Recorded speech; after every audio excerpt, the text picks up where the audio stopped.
My name is James Silvio Quaresima. This is a happy day for me, and I can recount part of my life. My given name when I was born was Silvio. Later on, took the name of James for business reasons. At that point in time, acting in business, they'd ask me my name, I'd say Silvio Quaresima. They say, Silvio? My parents came to America in 1912 and 1913. I was born the second child on May 24th, 1915. The address where we lived, where I was born, at home, because they didn't have hospital deliveries in those days, was 28 Central Avenue in Brooklyn. My first recollection of this beautiful life that I've had was at the age of 4. My mother rolling in a carriage, my brother Albert, the third son in the family, leaving for this new home that my father had purchased at 28 Lawton Street in Brooklyn. The area was the Bushwick section. This was 1919. It was a 3-floor, 2 rental apartments. My people lived in the center one, and they rented the first one and the 3rd floor. It was probably built in the early 1900s because it had gas in the house that ran up to a Wellsback lantern, and my father would light that every night, and the same thing in the living room, which gave us the light in the hall and in the living room. Father making money, felt kind of flush, called electrician, and the electrician put outside cables from the basement up in every floor. So we finally had electricity, and we did away with the gas Wellsback mantle.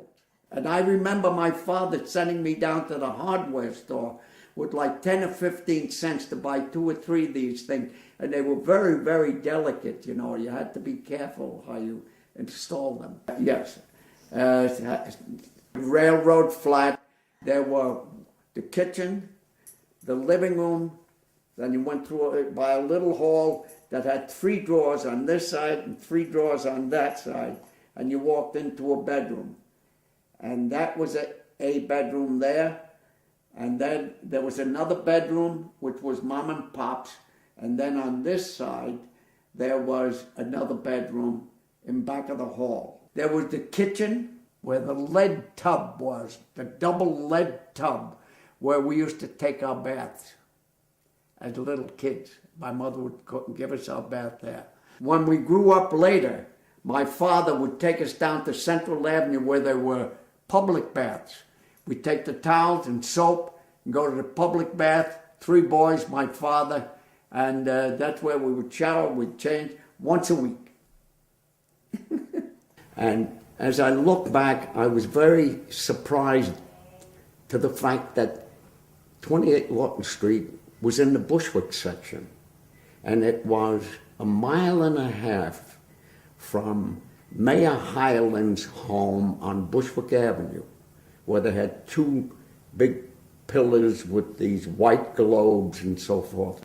1.5 miles down at Bushwick Avenue started the Snake Hill leading up to Highland Park, which was a great part of my life as I grew up. My first language was the Italian language. When I was registered in kindergarten at PS 68 on Bushwick Avenue, I never really understood how I picked up the English language, being enrolled in a public school.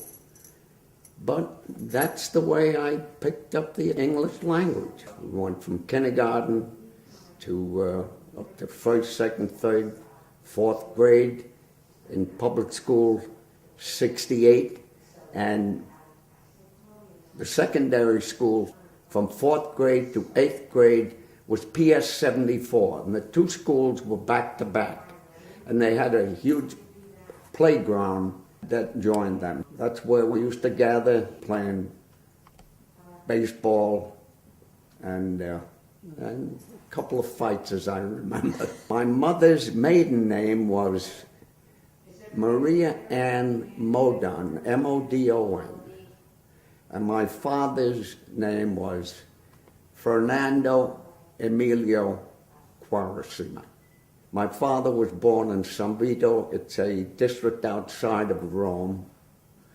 And my mother was born in Rieti, which is a very close town to Rome also. My grandfather, Raffaele Quaresima, in this little town of San Vito, was a oil, olive, and cheese merchant, where he would gather his wares and on his horse and wagon would travel 29 kilometers to Rome, perhaps once a month, where he would set up his stand in the market. Then they came to the United States in 1914. This was the year before I was born. Being religious Catholics, my grandfather, Raffaele, would go to church almost every morning, and when the basket would be passed, he put in a penny or two. One day, the usher took the 2 cents and gave it back to him, and he was shocked. Went back home and said to his son, my father, he said, "I can't live in America. We are going back." They got chartered on a ship. They went back to Italy. Grandpa started his cheese, wine business, trucking back and forth from San Vito to Rome. And this trip with horse and wagon would take 2 days. As the story goes, he checked into the inn, he stepped out to tie his wares on the wagon. Climbing on the wagon, he fell and hit his head on the cobblestones on the road and died. My father and Amadeo, his brother, never believed that. They thought that he was ambushed by robbers. And, well, that was the end of Grandpa. My mother's father, my grandfather, Francisco Modon, fought in that revolution against the church. He was a Garibaldi army lieutenant, Francisco Modon. However, he was a preacher. They were fighting against some of the rules of the Catholic Church. After Garibaldi's revolution ended, he swam, as the saying goes, he swam away from Austria to get away from whatever it was. He settled in the upper part of Italy, and he started his own little evangelical church. But he was a traveling evangelical.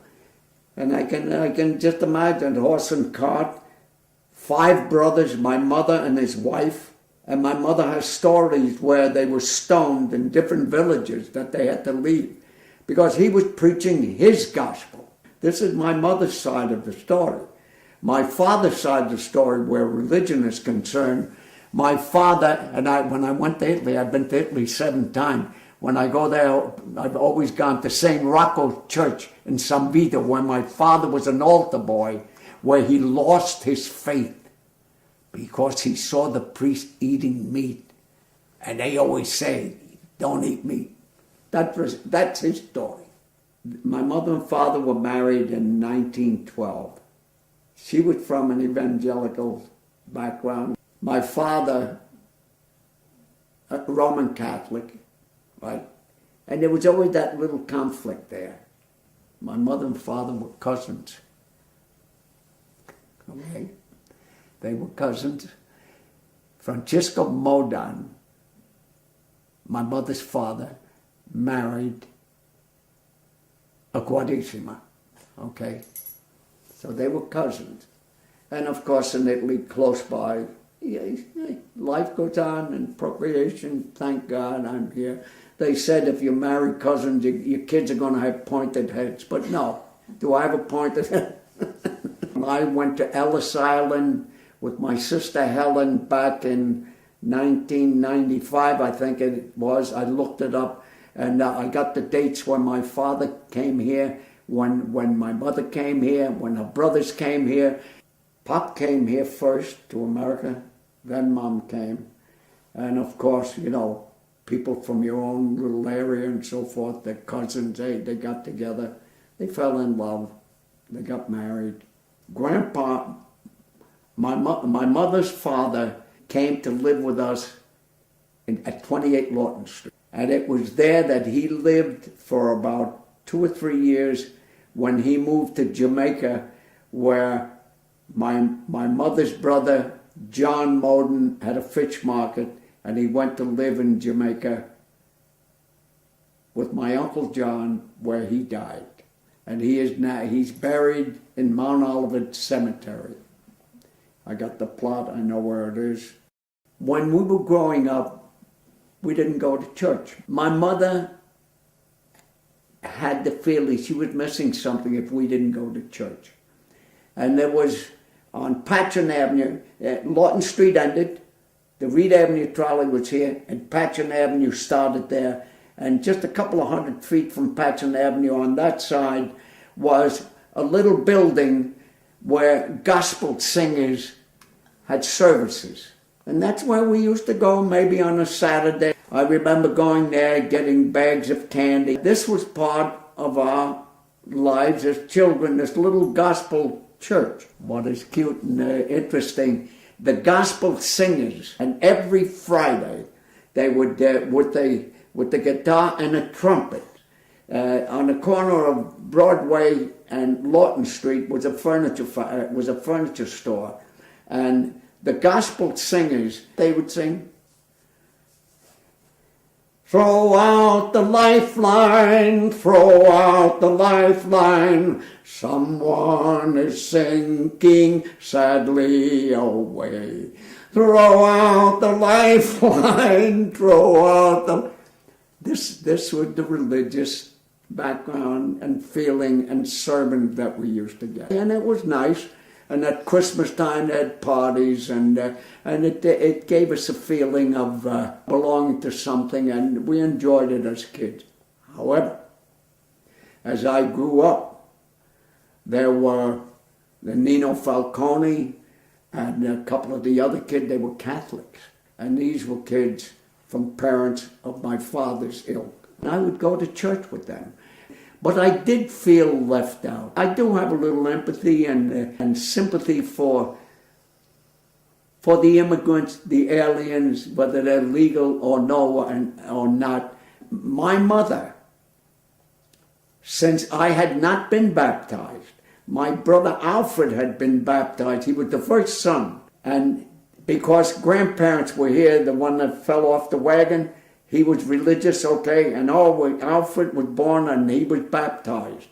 He was baptized in the Catholic faith. I wasn't. Living in Lawton Street, my mother just had that hole in her heart that we had to belong to a faith. So she went down to the white church on Bushwick Avenue, which was a Presbyterian church. She brought Alfred, who was a Catholic, myself, Albert, and Helen, made arrangement with the Presbyterian church, and we became Presbyterians. I have the certificate.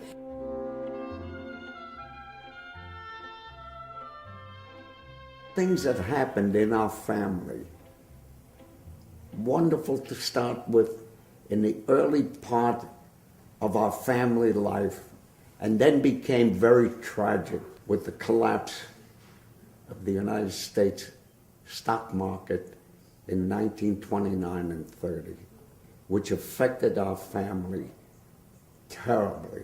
My father, Fernando, was a wonderful man. My father was a shoemaker. not a cobbler. He worked for the I. Miller Shoe Factory in New York, and they made the most beautiful, wonderful French lady high-heeled shoes in those days.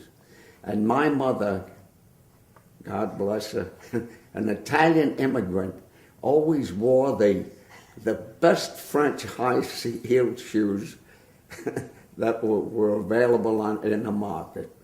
Just imagine a little old Italian immigrant lady wearing those beautiful shoes. During this period where my dad was working for I. Miller, the manufacturing process was all done by hand. You take the last of a lady's shoe, you put the leather and the soles, and you put that together. Shortly before the stock market crashed, the Campo shoe automatic machine was introduced into the manufacture of the ladies' shoes. And I always thought that the depression that we went through was because the automatic Campo machine had taken the place of my father's hand manufacturing of these shoes. Prior to that, those beautiful years, my father earned a nice living, purchased a house on 28 Lawton Street, purchased what we always said was the first Tin Lizzie between the paesani and the friends who had been working, made nice livings. They were each buying one of these vehicles, and they called them the Ziggy Ziggies, because that's the way the engine sounded to them. Mom gave birth here to 4 children. Now there was Alfred, myself, my brother Albert, who was 3 years younger than I, and the joy of my mother's life, because she had a girl, my sister Helen, who was 6 years younger than myself. Helen is still living. Albert died at the age of 70. Alfred died at the age of 80. Because of these periods in my life, I've titled myself, I say that I was born in the heart of adversity. Because my first years in life, they were difficult. There were battles at home. Mom and Pop argued. That's usually the result of where the funds are not available. My father would refuse to go down to the corner to get the free milk that was handed out because he was so proud.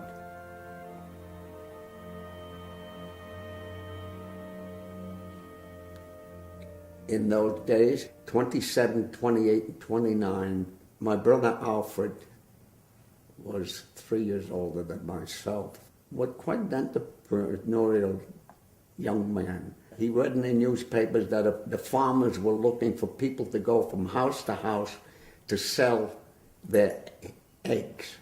And Alfred was making money at it. And at this point in time in our lives, Alfred was selling eggs. I was riding with Joseph Travaglia in the laundry wagon. The people that lived in the ground floor at my dad's home, Joseph Travaglia worked the horse and wagon for the Wallabout Laundry on Myrtle Avenue. And he asked me if I wanted to help him. My job was to run up the steps in the different homes and ask if their laundry was ready, or if we had laundry to return, take the sack on my shoulder and run it up and deliver the laundry to the people.